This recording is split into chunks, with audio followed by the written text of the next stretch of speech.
Welcome to the banker lamp. Please enjoy the video. You start now, power the phone off and eject the SIM tray so no connectors move.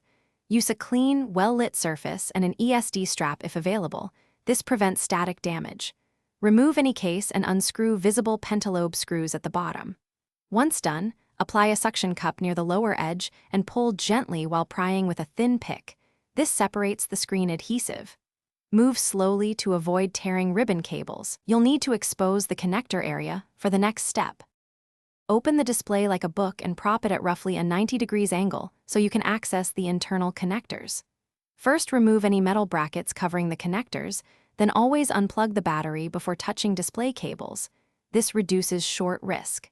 Next, detach the display data and digitizer connectors using a plastic spudger to avoid marring contacts.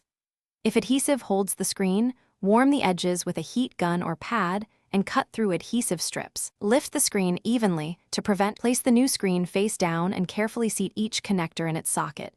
Ensure pins align perfectly. Reconnect components in reverse order and attach the battery last, so you can test without powering mid-assembly. Once connectors are secure, apply new adhesive or double-sided tape, align the frame, and press evenly around the perimeter to bond.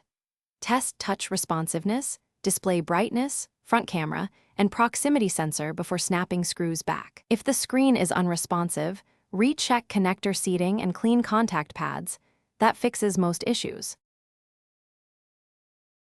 Thanks for watching. If this was helpful, leave a like and consider subscribing. See you next time.